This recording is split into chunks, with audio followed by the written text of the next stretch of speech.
Alhamdulillah wassalatu wassalamu ala rasulillah Muhammadin khairi abdillah wa ala alihi wa ashabihi wa man tabi'ahum bi ihsanin ila yaumil qiyamah. Para hadirin jamaah kajian tafsir Masjid MPD yang saya hormati, alhamdulillah sore ini kita bisa bertemu lagi dalam keadaan sehat walafiat sehingga kita bisa melanjutkan kajian rutin tafsir Al-Quran. Malam ini kita akan membaca mulai ayat 158. Bismillahirrahmanirrahim. Innas safa wal marwata min sya'airillah. Faman hajjal baita awi tamaro fala junaha alaihi an yattawafa bihima. Wa man tatawwa'a khairan fa innallaha syakirun alim. Sesungguhnya Safa dan Marwa itu termasuk syiar-syiar Allah. Barang siapa yang menunaikan ibadah haji di Baitullah atau melaksanakan umroh, maka tidak ada dosa baginya untuk tawaf di antara keduanya, yaitu Safa dan Marwa. Dan barang siapa melakukan kebajikan dengan kerelaan hatinya, maka sesungguhnya Allah Maha melipatkan pahala dan Maha mengetahui. Yang dimaksud dengan syiar-syiar Allah, kata syiar itu makna dasarnya adalah rasa dari kata su'ur. Yang dimaksud di sini adalah tanda-tanda agama dan ibadah yang ditetapkan oleh Allah Subhanahu wa ta'ala. Tanda-tanda itu dinamai syiar karena seharusnya ia menghasilkan rasa hormat dan agung kepada Allah Subhanahu wa ta'ala. Jadi Safa dan Marwa ini dua bukit di dekat Masjidil Haram. Menurut sejarah, jaraknya dari Baitullah itu sekitar 300 meter. Tetapi setelah adanya perluasan Masjidil Haram, sekarang Safa Marwa itu sudah menjadi bagian dari masjid. Jadi tidak terpisah lagi dari masjid. Itu Safa dan Marwa. Jadi Safa dan Marwa itu adalah termasuk syiar-syiar Allah. Tanda-tanda agama dan ibadah yang ditetapkan oleh Allah Subhanahu wa ta'ala. Yang ini harusnya membawa rasa keagungan kepada Allah Subhanahu wa ta'ala. Syiar-syiar agama itu bisa tempat seperti Safa Marwa. Bisa juga berupa waktu seperti bulan haram. Bulan yang diagungkan yang 4 itu, Asyhurul Hurum. Syiar ini juga bisa berbentuk hewan seperti sembelihan kurban yang dilakukan pada hari raya Idul Adha itu. Nah ini ya syiar-syiar Allah itu. Safa dan Marwa termasuk syiar-syiar Allah. Ini ada korelasi ayat 158 dengan ayat-ayat sebelumnya. Terutama dengan ayat 155 sampai 157. Ayat 155 sampai 157 ini berbicara tentang keniscayaan adanya ujian di dalam kehidupan. Ini yang sudah kita bahas pada pertemuan yang lalu, 2 minggu yang lalu. Bahwa hidup itu pasti ada ujian. Dan manusia dihidupkan oleh Allah di dunia, diberi kesempatan hidup di dunia itu dalam rangka untuk diuji oleh Allah Subhanahu wa taala. Nah, menghadapi ujian-ujian Allah itu, cara menghadapinya yang benar adalah dengan sikap sabar. Nah, jadi sabar itu tabah, teguh hati, berusaha mencari jalan keluar dari ujian yang sedang dihadapi itu tadi. Dan kalau manusia betul-betul tabah, tegar, dan selalu berusaha mencari jalan keluar, dia pasti akan menemukan jalan keluar. Jadi sabar ini bukan sikap pasif ya, tapi ini sikap aktif dalam rangka untuk menyelesaikan problematika kehidupan. Jadi yang namanya ujian itu adalah bagian dari dinamika kehidupan. Nah, itu yang kemarin disebut di surat ini, ayat 155 sampai 57 itu. Nah, apa hubungannya dengan ayat 158 ini? Ayat 158 ini bicara tentang sa'i. Jadi kalau orang ibadah haji, salah satu ritual ibadahnya itu namanya sa'i.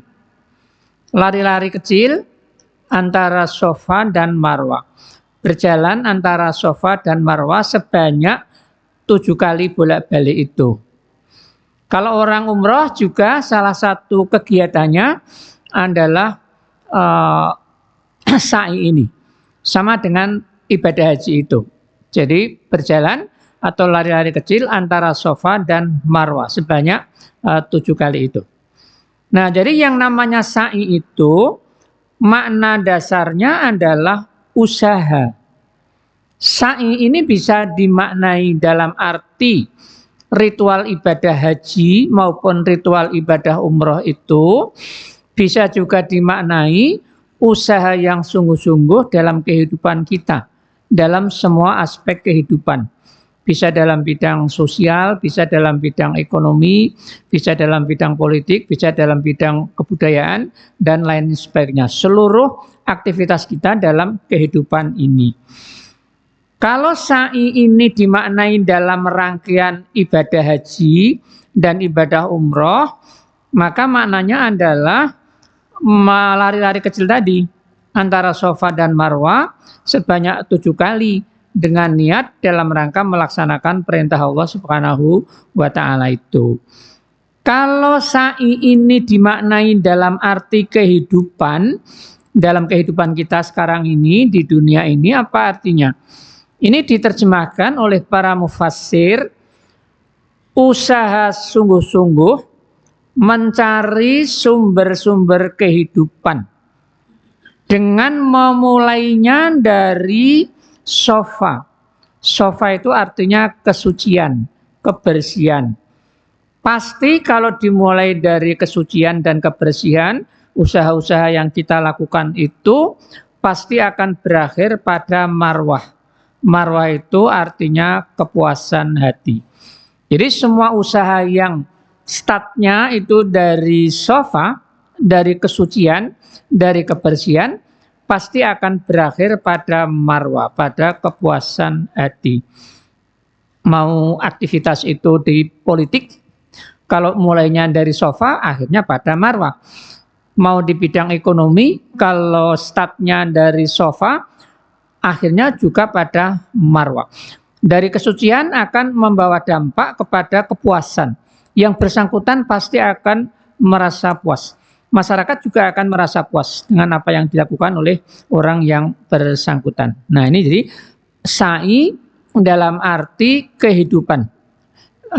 Dalam kehidupan kita, di semua bidang kehidupan itu. Nah, ya. Oleh karena itu, marilah kita niati dan kita mulai usaha-usaha kita ini dari Safa. Jangan dicampur aduk dengan hal-hal yang batil. Jangan dicampur aduk dengan hal-hal yang haram. Nanti tidak akan sampai pada Marwah.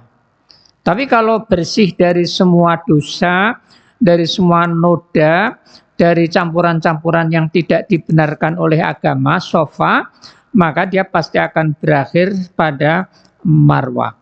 Nah, jadi ini ayat surat Al-Baqarah 158 munasabahnya, korelasinya dengan ayat 155 sampai 157.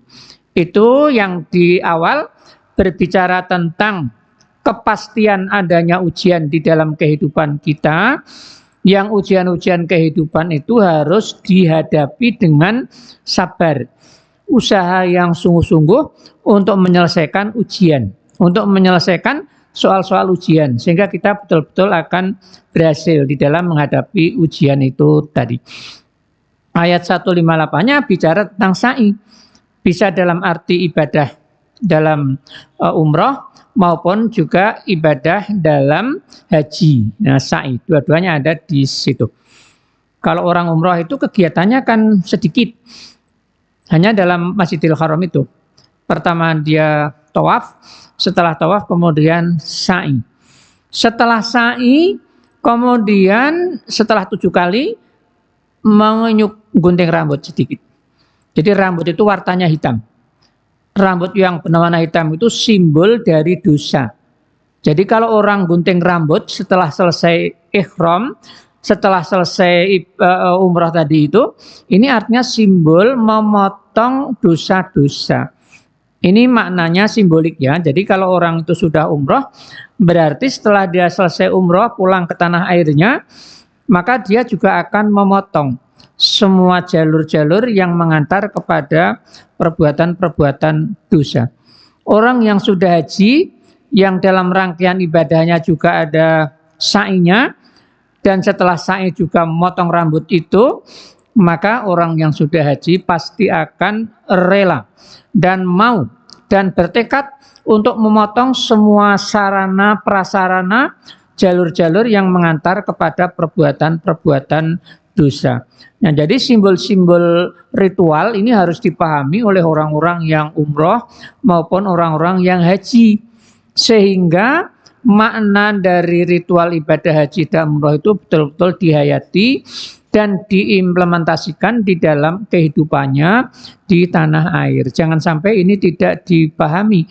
Kalau nggak dipahami kan lalu orang hanya ritual formal saja, nggak tahu maksudnya itu apa.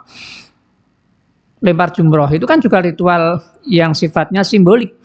Dan ini lambang perlawanan kepada setan. Dan setan kita itu ada di negara kita, bukan di sana. Nah, maka setelah orang itu pulang haji, perlawanannya kepada setan itu betul-betul kuat. Sehingga dia tidak akan tergoda oleh rayuan dan gangguan setan. Nah, ini ya, jadi makna ritual ibadah sa'i, ya, sa'i dalam arti ibadah itu ya.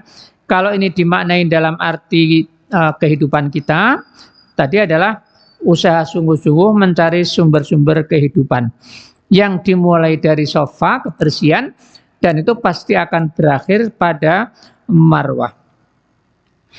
Lalu di sini dikatakan begini, orang-orang yang melakukan ibadah haji maupun ibadah umroh itu tidak apa-apa mereka tawaf di antara keduanya.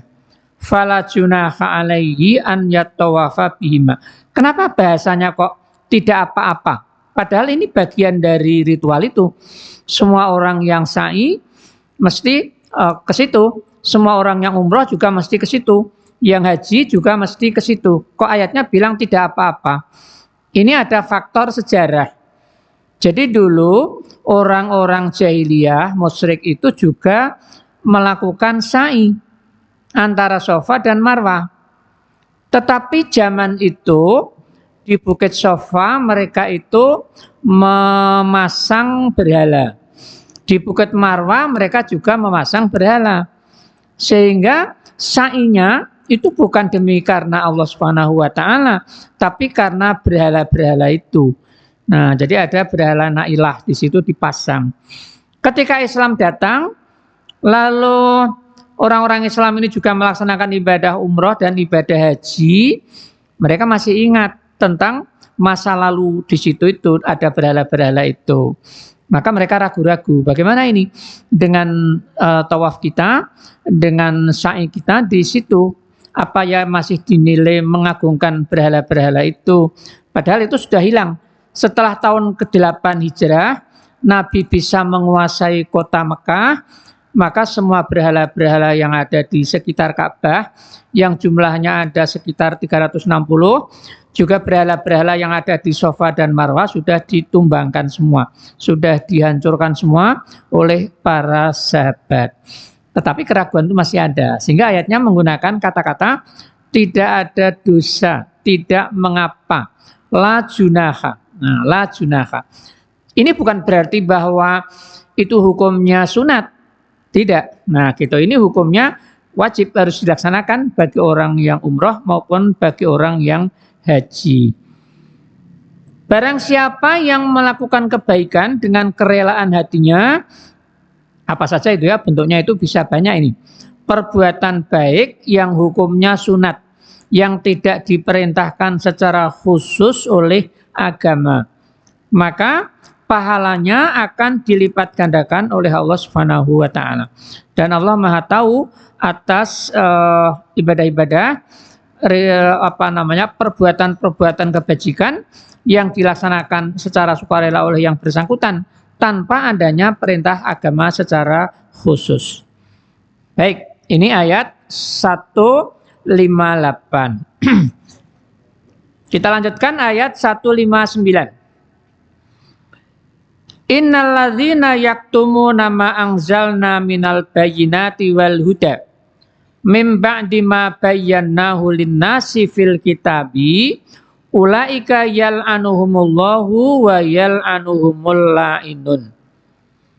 Sesungguhnya orang-orang yang menyembunyikan apa yang kami turunkan dari keterangan-keterangan dan petunjuk-petunjuk setelah kami jelaskan kepada manusia di dalam Alkitab, di dalam Al-Quran, mereka-mereka itu dilaknat oleh Allah dan dilaknat oleh siapa saja yang melaknat. Illalladzina tabu wa aslahu wa bayyanu faulaika atubu alaihim wa anat tawwabur rahim. Kecuali orang-orang yang bertobat, menyesali perbuatan-perbuatan dosanya, kemudian tidak mengulangi lagi di masa-masa yang akan datang. Mereka lalu berbuat islah, melakukan perbaikan-perbaikan, lalu menjelaskan kebenaran-kebenaran yang datang dari Allah itu. Maka mereka itu akan aku ampuni dosa-dosanya. Aku akan menerima tobat-tobat mereka. Dan akulah maha penerima tobat dan maha pengasih lagi maha penyayang. Kalau kita membaca sejarahnya, surat ini ayat 159 ini sebab turunnya berkaitan dengan orang-orang Yahudi.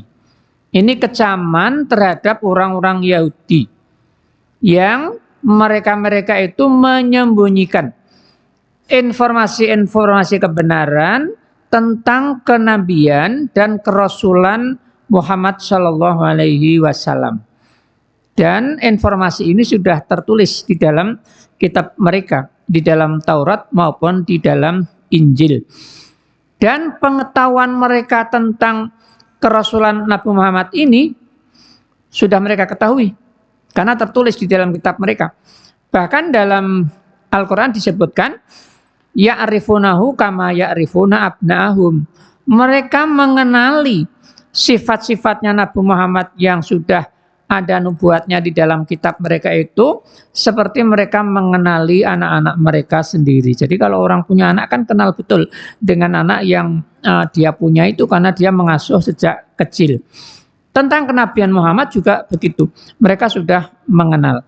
Tetapi ketika Nabi Muhammad itu datang, kemudian informasi tentang kenabian Muhammad itu disembunyikan, ditutup oleh mereka. Kebenaran ini ditutup oleh mereka. Nah, ini ya.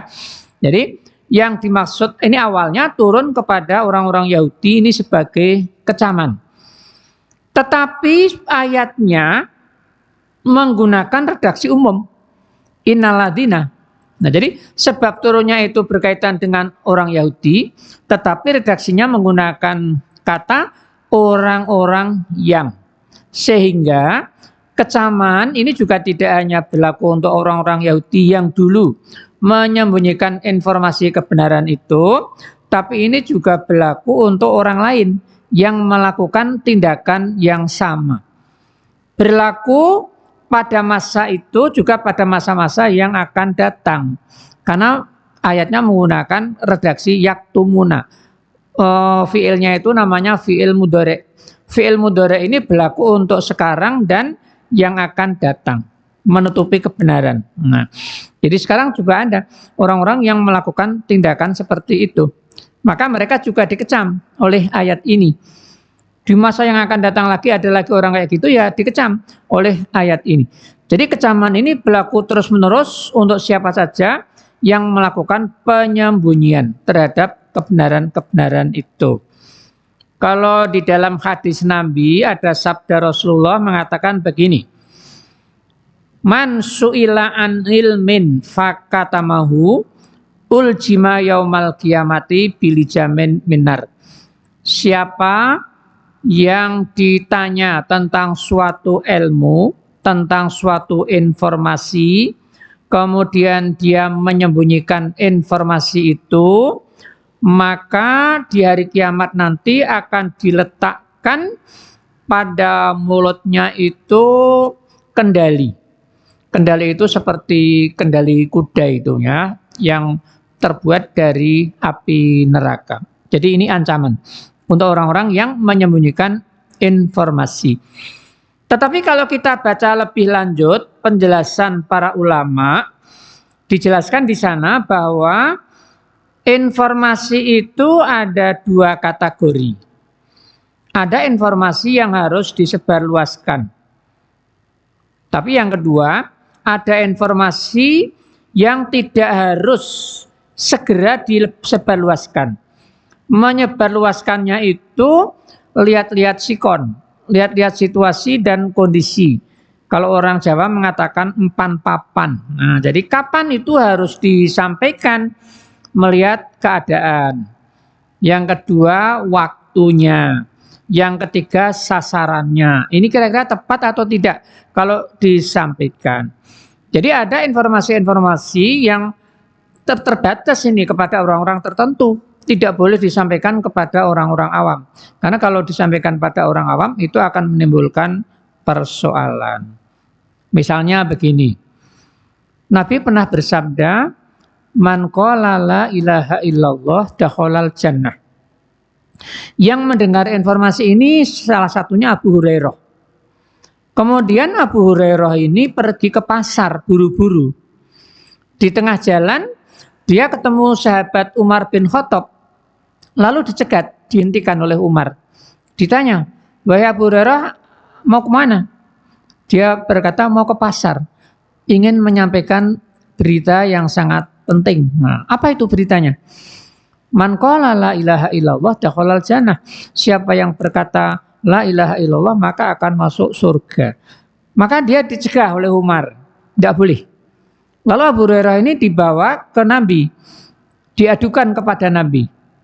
Umar lalu bertanya kepada Rasulullah, wahai Rasulullah, apakah baginda mengatakan man qala la ilaha illallah dakhalal jannah? Ya. Apakah baginda memerintahkan kepada Abu Hurairah untuk menyampaikannya di pasar? Tidak. Nah, jadi beliau bersabda man qala la ilaha illallah, ya. Tapi beliau menyuruh Abu Hurairah untuk menyampaikan di pasar? Tidak. Nah, Umar lalu berkata, ini bahaya ini kalau disampaikan di pasar ini.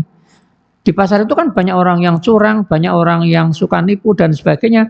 Kalau mendengar Abu Hurairah menyampaikan informasi ini seperti itu, mereka nanti akan tetap melakukan tindakan kecurangan, mereka akan melakukan tindakan penipuan, ingkar janji dan sebagainya. Dan dengan mengatakan la ilaha illallah, mereka akan percaya akan masuk ke surga. Nah, ini akan melestarikan kebohongan-kebohongan, akan melestarikan kecurangan-kecurangan orang-orang di pasar. Nah, maka tidak boleh orang ini menyampaikan berita itu di pasar, gitu ya. Jadi ini informasinya benar, tetapi kalau sasarannya itu tidak benar, ini juga akan menimbulkan persoalan. Nah, jadi ada dua kategori informasi. Ada informasi yang harus disebarluaskan kepada semua orang, ada informasi-informasi yang penyebar luasannya itu mempertimbangkan situasi, mempertimbangkan keadaan, mempertimbangkan waktu, mempertimbangkan sasaran. Nah, gitu yang dimaksud. Baik, orang ini pas ada Jumatan, orang mau Jumatan, lalu kafilah dagang datang. Kalau ini kemudian diberitahu ada kafilah dagang datang mau membagi-bagikan dagangan, walaupun betul dia mau bagi-bagi dagangan, nggak boleh disampaikan karena akan menyebabkan orang-orang yang Jumatan bubar, jadi tidak mendengarkan khutbah, akan lari ke tempat pembagian barang-barang dagangan itu tadi. Nah, itu yang dimaksud. Empan papan, lihat keadaannya, lihat waktunya, lihat sasarannya. Maka ada jargon di kalangan ulama mengatakan begini, likulli maqamin maqal, walikulli maqalin maqam. Jadi setiap tempat ada ucapannya yang sesuai, dan ucapan yang baik itu juga ada tempatnya yang sesuai. Nah, jadi tidak kemudian digeneralisasi semuanya itu sama. Nah, gitu ya, ini latar belakangnya. Jadi orang-orang yang menyembunyikan kebenaran yang kami turunkan dan sudah dijelaskan di dalam Alkitab, dan juga menyembunyikan petunjuk-petunjuk agama setelah kami terangkan kepada manusia di dalam Alkitab. Ini informasi yang memang harus disebarluaskan, tidak boleh disembunyikan, tidak boleh ditutup-tutupi. Maka mereka itu dilaknat oleh Allah dan juga dilaknat oleh orang-orang yang melaknat. Siapa orang-orang yang melaknat ini? Orang-orang yang melaknat ini yang dimaksud ya orang-orang yang baik, yang mengecam keburukan-keburukan yang dilakukan oleh orang lain. Nah, gitu ya. Orang-orang yang baik yang mengecam keburukan-keburukan yang dilakukan oleh orang lain, bukan kemudian semua orang. Tapi ada ulama yang mengatakan bahwa yang mengecam juga orang-orang yang sama, yang melakukan keburukan-keburukan itu. Hanya nanti kecaman-kecaman itu, laknat-laknat itu akan terjadinya di hari kiamat, bukan sekarang dalam kehidupan di dunia. Kalau dalam kehidupan di dunia, pendurhaka tidak akan mengecam pendurhaka. Koruptor nggak akan mengecam koruptor. Di dunia yang mengecam koruptor orang-orang yang berlaku baik, bukan orang-orang yang berlaku jahat. Tapi nanti di akhirat akan saling mengecam satu dengan yang lain. Ini dalilnya surat Al-Ankabut. Ayatnya mengatakan begini. Wa qala innamattakhadtum min dunillahi awthanam mawaddatam bainakum fil hayatid dunya. Summa yaumal qiyamati yakfuru ba'dukum bi ba'd wa yal'anu ba'dukum ba'du wa ma'wakumun nar wa malakum min nasirin. Nah, jadi nanti di akhirat para pelaku durhaka akan saling mengecam di antara mereka. Yang mengajak dengan yang diajak saling mengecam dan saling menyalahkan. Dan masing-masing ingin membebaskan diri dari dosa-dosa yang mereka lakukan itu tadi. Nah, jadi kalau di dunia tentu tidak. Orang durhaka ya sama dengan karakter orang durhaka yang lain, saling menutupi keburukan-keburukan yang mereka lakukan. Yang mengkritik, yang mengecam adalah orang-orang yang berjalan di garis yang benar, lalu mengecam orang-orang yang berjalan di garis yang salah. Nah, gitu ya. Illal ladzina tabu aslahu. Ini ayatnya mengecualikan. Kecuali orang-orang yang bertobat. Artinya berhenti melakukan perbuatan-perbuatan itu tadi, menyembunyikan kebenaran itu tadi. Karena menyembunyikan kebenaran ini membawa dampak kerusakan dalam kehidupan masyarakat. Menyembunyikan kebenaran tentang kenabian Rasulullah dan juga petunjuk-petunjuk agama yang ada di dalam kitab suci. Lalu mereka berbuat islah, berarti memperbaiki kondisi masyarakat yang rusak karena tindakan mereka. menyembunyikan kebenaran dan menyembunyikan petunjuk-petunjuk itu tadi.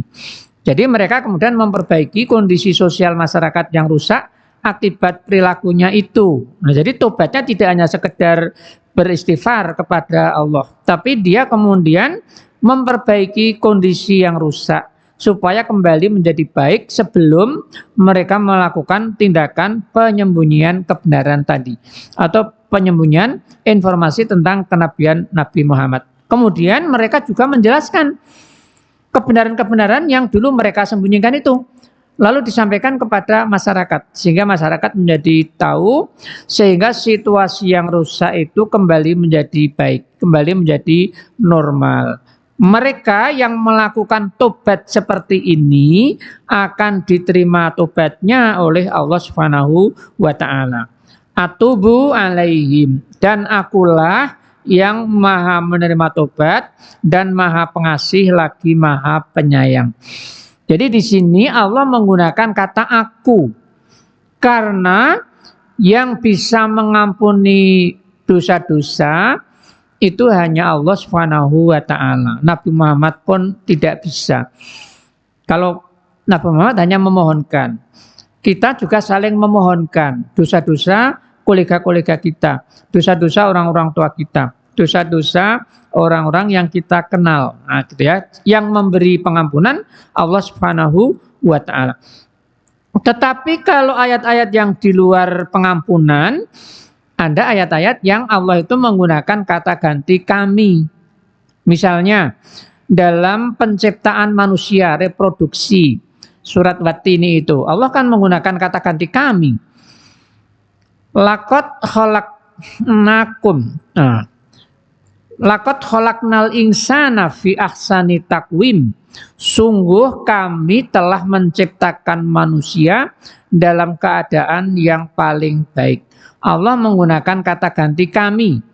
Ini rumusnya dalam kaidah, kalau Allah itu menggunakan kata ganti kami, padahal Allah itu Esa, ini artinya ada keterlibatan selain Allah Subhanahu wa taala di dalam realisasi aktivitas-aktivitas itu, di dalam realisasi perbuatan-perbuatan itu. Jadi di sini Allah yang menciptakan aturan reproduksi, sistem reproduksi, yang menjalankan adalah manusia lewat perkawinan itu. Jadi dari perkawinan maka lahirlah generasi-generasi berikutnya. Nah, begitulah Allah menciptakan manusia. Tidak dilakukan sendiri oleh Allah Subhanahu wa taala. Nah, tapi kalau memberi pengampunan itu hanya Allah sendiri, tidak melibatkan pihak lain. Nah, jadi kalau yang di luar pengampunan itu Allah menggunakan kata ganti kami, itu ya yang dimaksud. Jadi bukan berarti Allah itu banyak. Nah, jadi Allah melibatkan pihak lain di dalam melaksanakan kegiatan-kegiatan itu. Nah, jadi mereka-mereka yang tobatnya beneran, bukan hanya sekedar istighfar, tapi memperbaiki kondisi yang rusak akibat perbuatannya itu, lalu mereka menjelaskan apa yang mereka sembunyikan di masa yang lalu itu, maka mereka akan diampuni oleh Allah Subhanahu wa taala. Innalladzina kafaru wa matu wa hum kuffarun ulaika alaihim laknatullahi wal malaikati wan nasi ajmain. Sesungguhnya orang-orang kafir dan mereka mati dalam kekafiran mereka, mereka itu akan mendapatkan laknat dari Allah, laknat dari para malaikat dan seluruh manusia. Innalladzina kafaru. Ini kalau kita lihat sebab turunnya, ayat ini juga turun berkaitan dengan perilaku orang-orang Yahudi yang tadi menyembunyikan kebenaran-kebenaran itu. Nah, kebenaran-kebenaran agama yang diturunkan oleh Allah Subhanahu wa taala. Jadi orang-orang kafir yang dimaksud di sini adalah yang menyembunyikan kebenaran yang disebut pada ayat sebelumnya, yaitu ayat 161 tadi. Nah, gitu ya. Ayat 160 itu tadi. Jadi ini rangkaian. Ini kalau di dalam ilmu tafsir namanya ada munasabah, ada keserasian antar ayat. Jadi memahami Al-Quran itu tidak boleh dipreteli satu-satu. Antara ayat yang satu dengan ayat yang lain harus dipertimbangkan munasabahnya. Dipertimbangkan adanya keserasian antara ayat sebelumnya dengan ayat sesudahnya. Nah, jadi ini ayat 161 ini punya korelasi dengan ayat 160. Yang disebut pada ayat 160 itu orang-orang Yahudi tadi, ini juga yang dimaksud oleh orang-orang kafir pada ayat 161. Nah, jadi orang-orang yang menyembunyikan kebenaran ini setelah datangnya Rasulullah Shallallahu Alaihi Wasallam, mereka tidak beriman kepada Nabi Muhammad Shallallahu Alaihi Wasallam. Konsep iman yang disebut di dalam Al-Quran itu rukunnya kan ada 6. Iman kepada Allah, iman kepada para malaikat, iman kepada para nabi, iman kepada kitab-kitab Allah, iman pada hari akhir, iman pada qada dan qadar. 6 rukun iman ini yang paling pokok 2, yaitu iman kepada Allah dan iman kepada hari akhir. Nah, kepada Allah dan kepada hari akhir.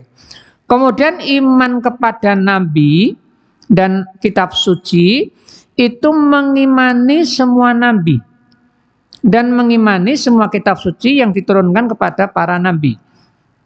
Siapapun yang menolak salah satu nabi yang diutus oleh Allah yang 25, maka dia masuk kategori kafir. Jadi kalau ada orang Islam tidak mengimani Nabi Isa, kafir. Sebaliknya, ada orang Nasrani tidak mengimani Nabi Muhammad, dia juga kafir. Ada orang Islam tidak mengimani Nabi Musa, kafir. Ada orang Yahudi tidak mengimani Nabi Muhammad, dia juga kafir. Nah, jadi misi kenabian itu berhenti dengan datangnya nabi berikutnya. Ketika nabinya itu Nabi Musa, maka orang-orang sebelum Nabi Musa harus iman. Setelah Nabi Musa itu harus iman pada Nabi Musa. Sampai datangnya Nabi Musa, orang yang semasa dengan Nabi Musa harus iman dengan Musa.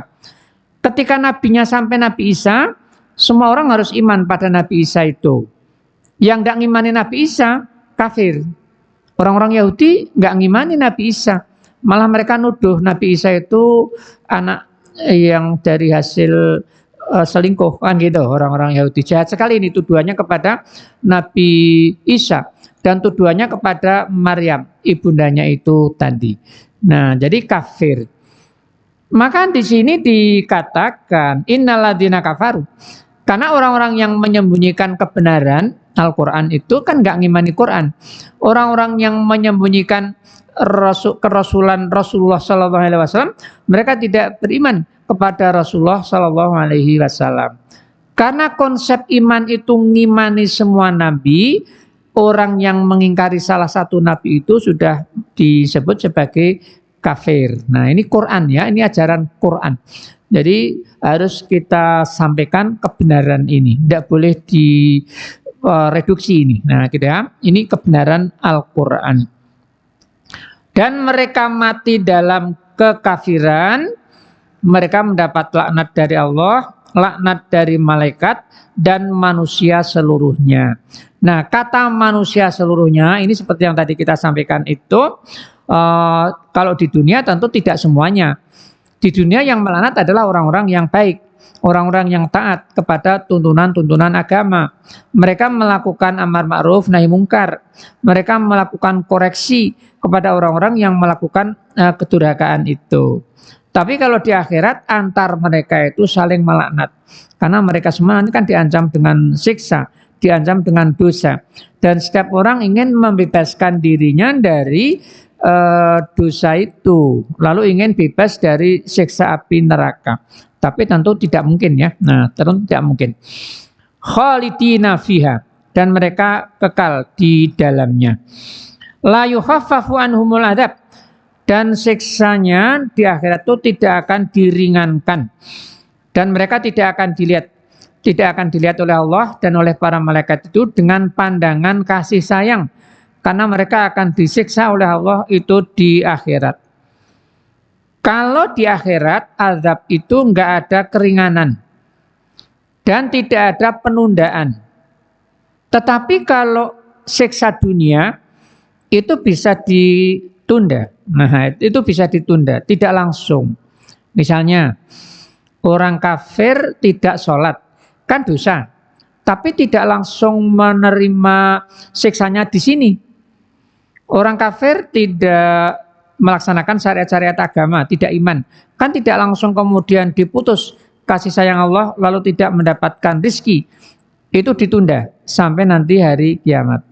Maka doa Nabi Ibrahim di surat Baqarah itu yang pernah kita baca mengatakan begini, Rabbi ij'al hadza baladan amina warzuq ahlahu minas tsamarati man amana minhum billahi wal yaumil akhir wa man kafara fa umatti'uhu qalila summa attaruhu ila adabinar. Ya Allah, jadikanlah kota Makkah ini kota yang aman dan berilah rezeki buah-buahan penduduknya yang beriman kepada Allah dan hari akhir. Jadi yang didoakan oleh Nabi Ibrahim itu hanya yang beriman kepada Allah dan hari akhir. Allah menjawab, adapun orang-orang yang kafir, mereka akan kami beri kesenangan sebentar di dunia. Di dunia orang kafir bisa kaya, bisa pintar, bisa bahagia, bisa jadi pejabat, bisa apa saja, sama dengan yang muslim. Asal mereka tahu rumus-rumus kehidupan dunia. Nah, tetapi di akhirat, summa attaruhu ila adabinar. Di akhirat mereka kami paksa masuk neraka. Jadi kalau kafir otomatis neraka, mukmin surga. Ini rumus. Jadi rumus dunia dengan rumus akhirat itu berbeda. Kalau di dunia mau kafir silakan. Kafir dan mau sukses boleh, bisa. Nah, kafir mau kaya bisa. Kafir mau sehat bisa. Nah, jadi tergantung tahu hukum dunia atau tidak. Itu Allah sudah menciptakan itu hukum dunia itu. Nah, tapi kalau di akhirat nggak ada pilihan-pilihan. Sudah pasti itu.